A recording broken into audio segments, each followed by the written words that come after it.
تحریک انصاف کے خلاف استعمال ہو رہی ہے وہ بہت زیادہ ہے، کیونکہ نواز کو لٹانا کوئی اتنا مشکل کام نہیں تھا۔ نواز کے خلاف جو ایک اینٹی پولیٹکس اسٹیٹ کلاس ایک پوری کی پوری جوانوں کی تیار کی گئی تھی، وہ آلریڈی ایک طرح سے وہ سالن یعنی ہانڈی تیار تھی، اس کو ہلکی سی آنچ دینی تھی اور وہ کام ہو جانا تھا، اور وہ ہوا۔ لیکن اب وہی کلاس اس بات کو سمجھنے سے قاصر ہے کہ بھائی ہر 3 سال کے بعد، ہر 5 سال کے بعد ایک کو ہیرو اور دوسرے کو زیرو بنانے کی کیا کہانی ہے؟ چاہے میڈیا ہو، چاہے جرنلسٹ ہوں، چاہے بزنس مین ہو، چاہے دیگر لوگ ہوں، وہ یہ سوچتے ہیں کہ جناب 3 سال پہلے آپ نے ہمیں ہدایت کی تھی کہ اس کا بیڑا غرق کر دو اور اس کو ہیرو بنا دو۔ آج آپ ہمیں ہدایت کر رہے ہیں کہ جس کو ہم نے 3 سال پہلے ہم نے جس کا بیڑا غرق کیا تھا آپ اس کو ہیرو بنا دو، اور جس کو ہم نے ہیرو بنایا تھا اس کا بیڑا غرق کر دو۔ تو یہ کیسے ہو سکتا ہے؟ لوگ ہمیں جوتے ماریں گے، ہمارے اوپر جوتیاں پھینکیں گے، ایسے نہیں ہو سکتا، اور ہماری کریڈیبلٹی زیرو ہو جائے گی۔ اور اس کے بعد میں جنہوں نے یہ بات نہیں سمجھی ان کو جس طریقے سے یہ بات سمجھائی گئی اور جس طریقے سے جس کی قیمت جو چکانی پڑی، اس کے لیے آپ چاہے صابر شاکر کو دیکھ لیں، چاہے آپ عمران ریاض کو دیکھ لیں، چاہے آپ دیگر کو دیکھ لیں، جس کو بات سمجھ نہیں آئی اس کو بڑے اچھے طریقے سے بات سمجھائی گئی، اور یہ بتایا گیا کہ جو جنگ 70 سال سے ہم جیتتے آ رہے ہیں وہ تم جیسے لوگوں کی وجہ سے ہارنے والے نہیں، یہ معاملہ لمبا چلے گا اور اسی طرح چلے گا۔ اگر آپ نے بات سمجھنی ہے تو سمجھ جائیں، ورنہ شاباش آپ کا بندوبست ہو جائے گا۔ اچھا، اب عمر ڈار کی بات کر لیتے ہیں۔ دیکھیں ایک بات تو میں آپ کو بتا دوں کہ عمران خان کی قبر کھد چکی ہے، عمران خان کی سیاسی قبر کھد چکی ہے، اور یہ قبر کشائی کے بعد عمران خان کو واپس نکالنے کا پروسیس ابھی مہینوں میں نہیں بلکہ سالوں میں کمپلیٹ ہوگا۔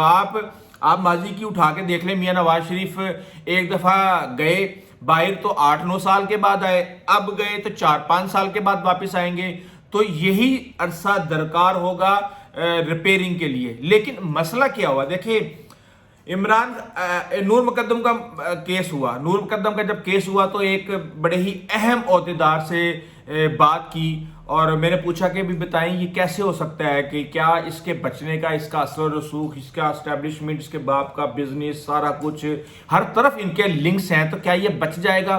تو اس نے کہا کہ کچھ چیزیں ایسی ہوتی ہیں جو سسٹم کے لیے خطرہ بن جاتی ہیں، اور جب کوئی چیز سسٹم کے لیے خطرہ بنتی ہے تو اس کو مٹانا بہت زیادہ ضروری ہوتا ہے، اور یہ نور مقدم کا جو کیس ہے یہ پاکستان کے سسٹم کے لیے خطرہ بن جائے گا اگر اس کو چھوڑا گیا۔ اسی طرح 9 مئی کے جو لوگ ہیں جو کہ گھسے آرمی تنصیبات کے اوپر انہوں نے حملہ کیا، اگر ان کو چھوڑ دیا گیا تو سسٹم خطرے میں آ جائے گا۔ پھر ہر روز ہر کوئی اسی ایگزامپل کو فالو کرتے ہوئے انہی قوانین کو، انہی کیسز کا ریفرنس دے کے رہائیاں حاصل کرے گا، اور یہ ایک معمول بن جائے گا۔ اس لیے سسٹم کو بچانے کے لیے سزا دی جائے گی، کس کو کتنی کیسے کس طرح دینی ہے یہ ایک ڈیفرنٹ میٹر ہے۔ بہرحال عثمان ڈار کی بات کرتے ہیں۔ عثمان ڈار کی دیکھیں ایک بات سمجھنے کی ضرورت ہے، عثمان ڈار کے والد صاحب پولیٹیشین تھے، ایک ان کا بھائی ہے عمر ڈار۔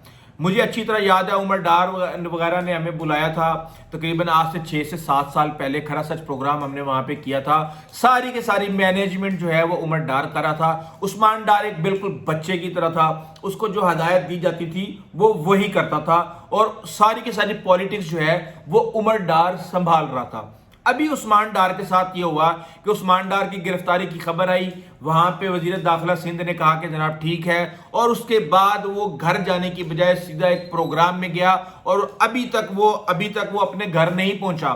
تو اس کے بعد عمر ڈار نے اپنی سیاست اپنی والدہ کے تھرو شروع کر دی، اور انہوں نے کہا کہ یہ نہیں ہو سکتا، آپ ہمیں ماریں پٹیں لٹیں جو مرضی کریں، خواجہ آصف ہمارا رائیول ہے۔ ظاہر سی بات ہے خواجہ آصف کا نام لینا ہے، جس طرح عمران خان نواز شریف کا اور نواز شریف عمران خان کا نام لیتا ہے، اور کسی اور کا نام لینے کی جرت نہیں ہوتی۔ یہی یہاں پہ کہانی ہے کہ خواجہ آصف کا نام لیا گیا۔ وہ خواجہ آصف بیچارہ جو منتیں ترلے کر رہا ہوتا ہے کہ بھائی جی مینوں بچا لو، آرمی چیف کو فون کرتا ہے، جناب مرشد میرے بیلٹ باکس اگے پیچھے ہو رہے ہیں جناب، کوئی دیکھ لو، کوئی نوازش ہو سکتی ہے۔ اس کی کیا اوقات ہے یار، اس سے کیا سیاست آپ کریں گے اور کس طریقے سے کیسے کروائیں گے، یہ بھی ایک الگ چیز ہے۔ تو اب اصل میں عمر ڈار سامنے آ چکا ہے، اور اس وقت اگر عمر ڈار سامنے آتا ہے اور اپنی والدہ کو کو وہ استعمال نہیں کرتا تو عمر ڈار کا بھی وہ انجام ہوگا جو کہ عثمان ڈار کا. تو اس لیے اب فرنٹ فٹ کے اوپر والدہ کو لایا گیا ہے اور پیچھے سے عمر ڈار. یہ ساری کی ساری کہانیاں چل رہا ہے. اور اس کا کیا انجام ہوگا؟ یہ صرف اس کا یہ انجام ہوگا کہ عمران خان کے پاس جب آئے گا فیصلہ کہ ٹکٹ کس کو دینا ہے، اگر تو اس نے ٹکٹ دے دیا تو یہ اسٹریٹجی کامیاب ہے، اور اگر اس نے ٹکٹ نہ دیا تو یہ اسٹریٹجی فلاپ ہے. اس سے زیادہ اس کی کوئی بھی ویلیو نہیں ہے. لیکن کچھ لوگ یہ کہہ رہے ہیں کہ جناب 9 مئی تو کیا تھا لیکن کسی نے طیارہ بھی تو ہائی جیک کیا تھا. تو ان کے لیے یہ گزارش ہے کہ جناب میاں نواز شریف طیارہ ہائی جیک کرنے کے بعد 7 سال سزا کاٹنے کے بعد، جلا وطنی کاٹنے کے بعد، ملک میں آ کے 3-3.5 سال اس ملک کے وزیر اعظم رہنے کے بعد دوبارہ خوار ذلیل و خوار ہو کے پھر دوبارہ 4 سال باہر جلا وطنی کاٹنے کے بعد، خود ساختہ جلا وطنی کاٹنے کے بعد واپس آ رہے ہیں. اور دوسرا، اسٹیبلشمنٹ ایک وقت میں 2 جماعتوں کے ساتھ کسی بھی صورت پنگا نہیں لے گی. ان کو پولیٹیکل فیس کنٹری کا دکھانا ہے اور اس کے لیے کوئی بھی بچہ جمہورہ لا کے سامنے رکھنا ہے. یہ اس وقت ساری حقیقت ہے. اور جس طریقے سے مشرف کو ڈیمونائزیشن اس کی گئی، اسی طرح نواز شریف کی بھی کی گئی اور اسی طرح عمران خان کی بھی کی جا رہی ہے. اس پروسیس کو سمجھنے کی بات ہے. اس پروسیس کو آپ اگر سمجھ جائیں گے تو آپ کے ساری کی ساری سیاست اور کہانیاں اور ہیڈ لائن اور سرخیاں لانگ ٹرم میں آپ کو سمجھ آ جائیں گی. یہ ہے پاکستان کی کہانی. آج تک کے لیے اتنا ہی، آئندہ تک اجازت دیجیے. اللہ حافظ.